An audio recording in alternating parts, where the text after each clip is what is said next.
Good day. Welcome to Career and Training right here on Afia TV, DSTV channel 254 and Go TV channel 17. I am Ifoma Ajimobi, Ifi Melody, your host, live from the city of Enugu.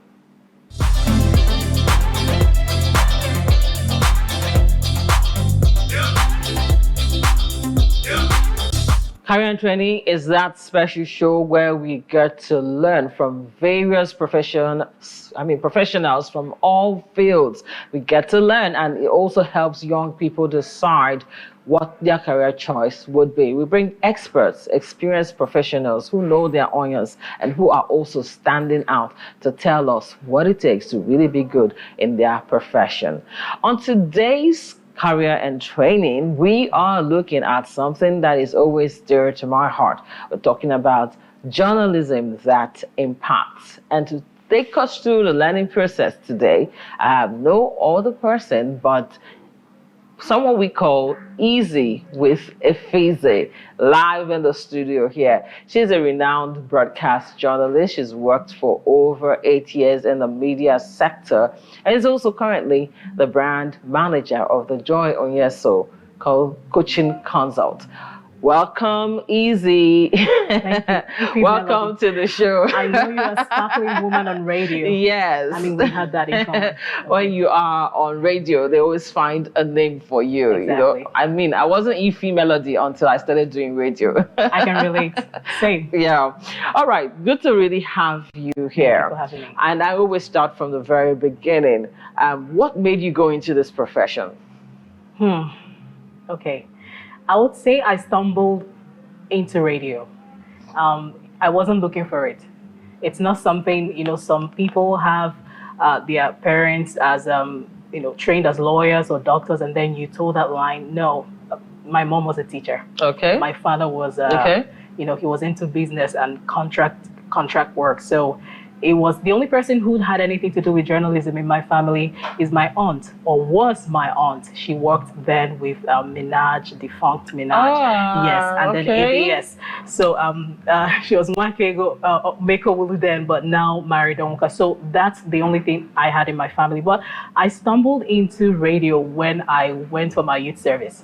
Okay. Interestingly. Okay. I never nursed that ambition or thought about going into the career. Oh, really? Before you go for NYSC, that's National Youth Service Corps, for those of us in Nigeria, you get people advising you on what to do, what not to do. So I was told to participate in OBS, that's Orientation Broadcasting Service. Probably they've heard that beautiful voice. So I took the advice of people who told me to go, and I did. And I read the news the first time, and people started looking my way, and I grew up, I was very shy. You wouldn't believe. I was that shy girl when I was small. And then I thought people were looking at me after I read the news. So I would just read the news and I would leave OBS. I didn't want to stay there. So I remember a friend, Sam Toll. He's from the Southwest. He told me, do something with this. There is something for you in broadcast journalism. And I think that was a story. So after that, I went to CDS, Publicity CDS. Then I remember Ugoi Kerelo, if he can still remember, he was the president, and I called him Presido. So he would call me. I was not part of the CDS. He would call me to come and read the news. They had a segment for core members, then Impurity FM Oka. So I did once or twice, and I was done. Actually, I wanted to be work with the SSS. Oh, really? Then State Security Service, yes, because I served in the Deputy Governor's Office, the then Deputy Governor of Anambra State, His Excellency Emeka Sibudu. I saw the way, the glory they had, they had this thing, and I have the height. So I said, I would like to work there. This will look good on you. Yes. I had dreams. But in secondary school, university, what was like your dream career?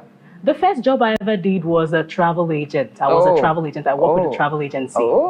And then I started nursing the, ambition of going into the aviation sector fully as an air hostess, I remember. Okay. I had a contact then while I worked as a travel agent who wanted to link me to work with Qatar Airways.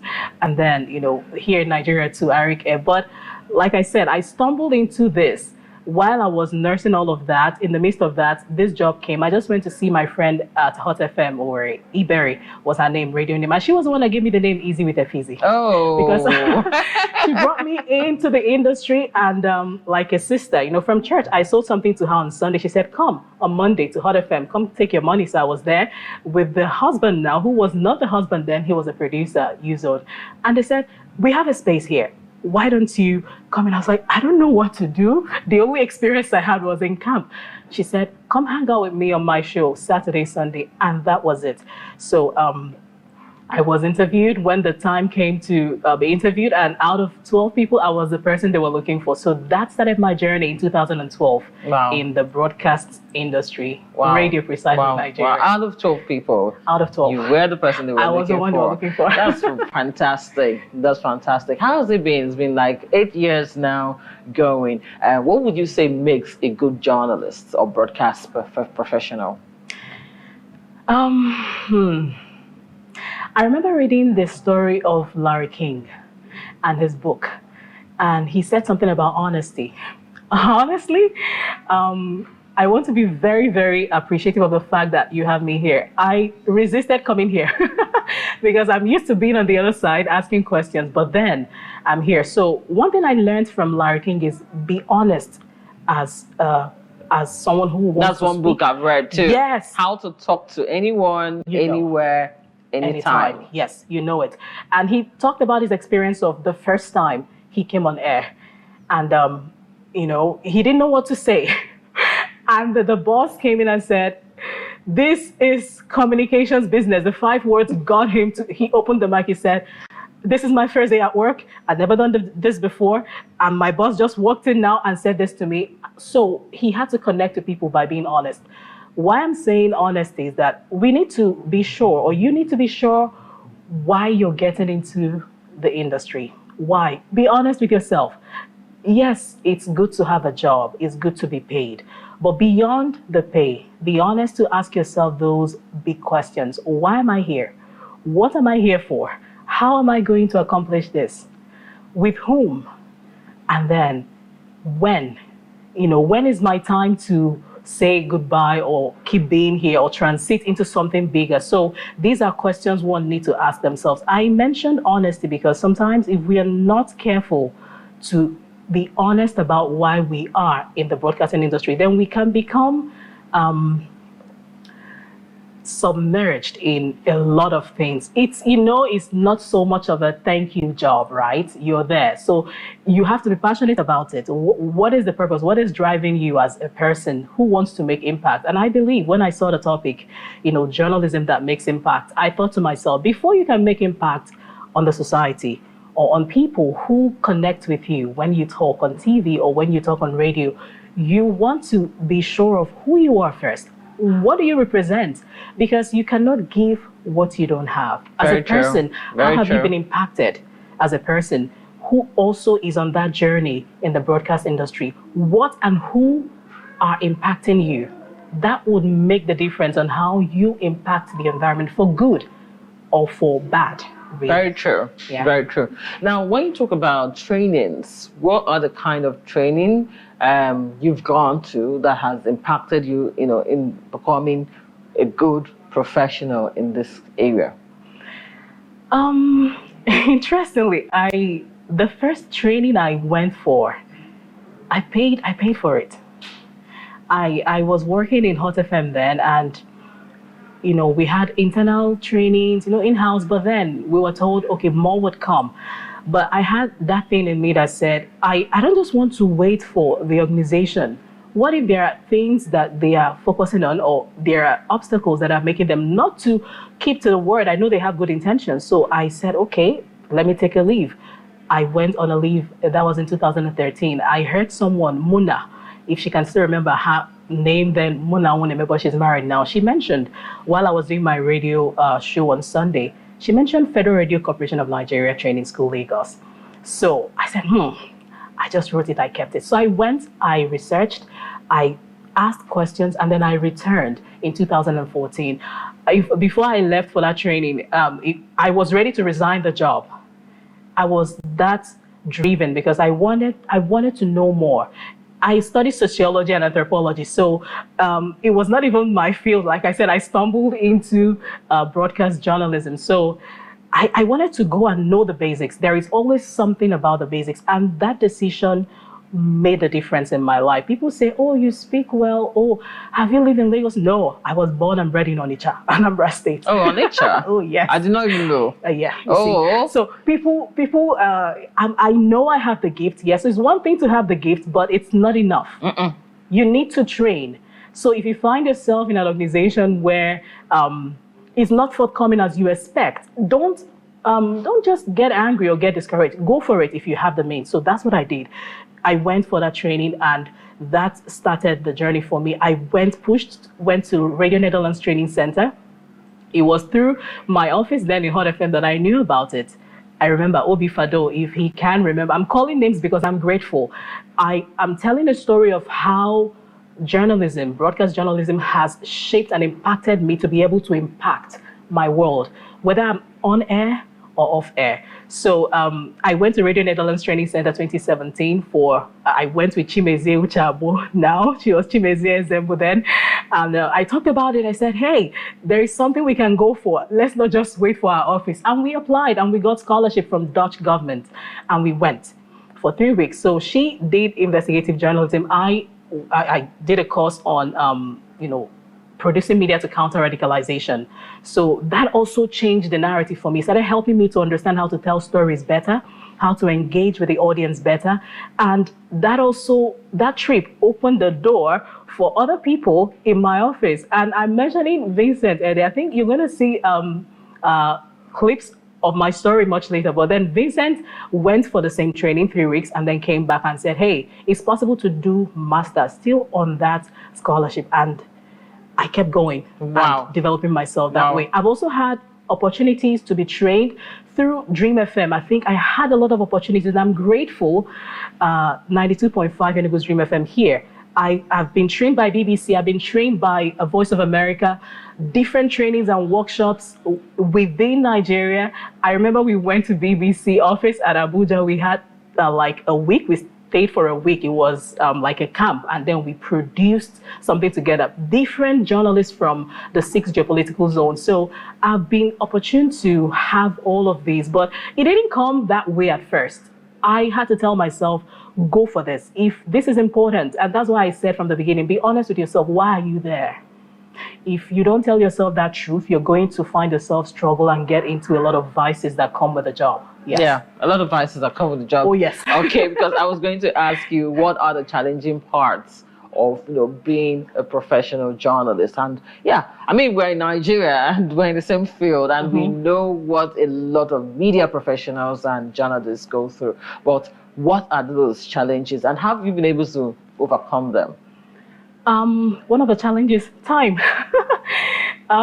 If you are not someone who is given to timeliness, if you are that person that believes in, oh, Nigerian time, sorry, it's not for you. Or if you have a passion that can grow beyond that habit and allow yourself to be stretched to develop that skill, great. I have had to jump a fence to go for my radio show on a Sunday morning, Ify. I don't joke with you on that. The gate was locked. I was awake usually I wake up every Sunday morning. I did Word versus World. The program is still on for almost 10 years now. It's going to 10 years. And I was supposed to get ready. I was ready for 4:35, and then the driver would come pick me up from 5. So 5, he was there, and the person who usually opens the gate was not there. And what was I going to do?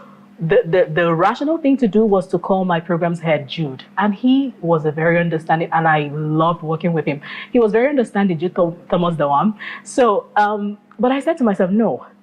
What I was doing, I loved it more at that point. And I am honest, I loved it more, not just because of the pay, because that's another challenge. The pay, the pay is not that encouraging.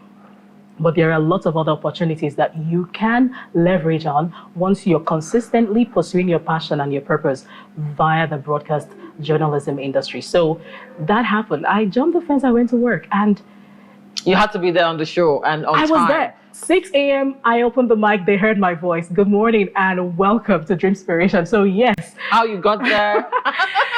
and how you run the show. Make it happen. Your viewers, I mean, your listeners, exactly. They don't know at all. Exactly.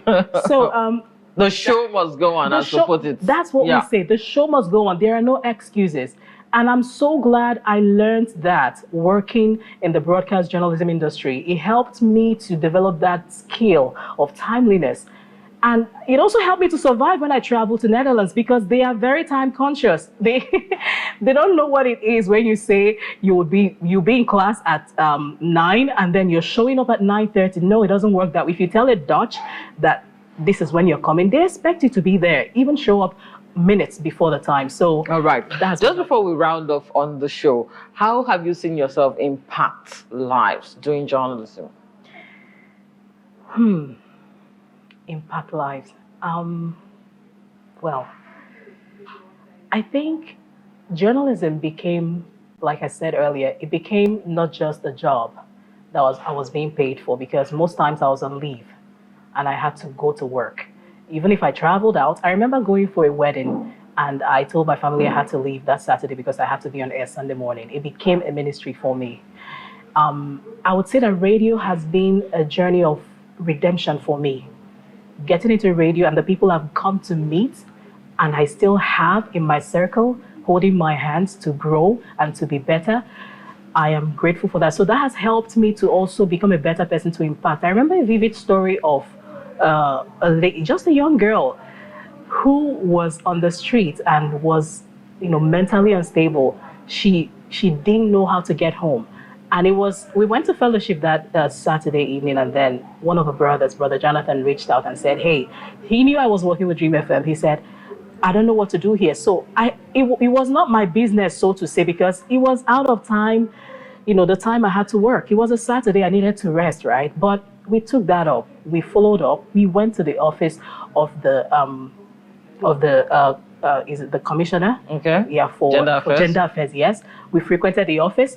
I talked about it on radio, and finally, we were actually at the police headquarters the day the parents, reunited with the girl. So sometimes you find yourself in that situation where you have to go over and above to make things happen, right? And to impact people's lives. And my story in radio is that I have been impacted so much by the relationships I've cultivated in Dream FM. Shout out to Okeodogu. I became someone who could present a political program. If I didn't know I could do that, I was given the opportunity to do that. And so the thing is, sometimes you think, oh, this is where I'm good at. I may not be able to get here, but it's not true. Allow the people that have been positioned in your life to help you develop the potential, the skill that you don't even know you have, the potential you don't know you have within you, right? I give a shout out to Gloria Ojemodi, to my colleagues in Dream FM. A lot of them I may not be able to mention that have helped me to become. And most importantly, I also want to thank the pastor that I did the program with. He's my pastor, Pastor Kemote Udu. It is through that program that we've also understood what it means to consistently impact lives. I mean, there is something about emphasis. When you make emphasis on a particular issue, it helps the people to become established, whether for good or for bad. So using media is a tool for that. Exactly. Media, and that informed the topic I did for my master's thesis at Erasmus University, Rotterdam in the Netherlands. I talked about how we influence conflict or peace by the way we report. So how do we frame? So using that medium, using that program, Word versus World, which still airs on Sundays, I've seen how people's lives can be transformed for good. I've seen how people can go from being bitter, being battered, and coming to a place of purpose and understanding that there is more they can do to make the society better, because we are holistic. Sometimes we tend to focus so much more on the physical, but we are spirit, soul, body, right? So I want to say thank you to Pastor Kemote Udu and a lot of other people I've met through the radio. Barrister Gozie Odemezue today, Professor Joy Onyeso, who I'm working for at the Joy Onyeso Coaching Consult. It's all part of the people that have been brought together to build me up as someone who worked in the broadcast journalism industry. And I talked about the challenge of cost, right? The challenge of payment. Take yes, home. Exactly. Yes. There are other things you could do. I met these women by serving. I even remember doing jingle for, I think it was Smiling Through, the program Barrister Gozi started doing with us then. And the relationship started. And before you know it, I started becoming involved in the outreaches that they did. So we do MC jobs, right? There are other gigs that come out, and you could do reports, you could do documentaries. There are other avenues through which you can make the ends meet. You don't necessarily have to bow to the brown envelope syndrome. All right. Yes. You are surely going to come back. Okay. But we'll keep talking about this. Now, we will have to round off the show. But just before we round off, here is our book recommendation. And it's Elements of Journalism. Our book recommendation says Elements of Journalism. And that is by Bill Kovac and Tom Rosenthal. And yes, I would add to that, if you can pick up Larry King's book on how to talk to anyone, anywhere, anytime, go for it. Well, we'll have to round off on the show today. Thank you for watching. I am Ifoma Ajumobi. Thank you once again, Ezinne Aninwe, Thank you for having a seasoned broadcast journalist and currently brand manager of the Joy on Yes So Coaching Consult. Easy with a fizzy. Sparkling Woman on radio then, now on Afia TV. Thank you so much for having me. All right. Do have a beautiful day. Amen. Join us again, same time next week on Afia TV, DSTV channel 254 and GoTV channel 17. Have a beautiful day.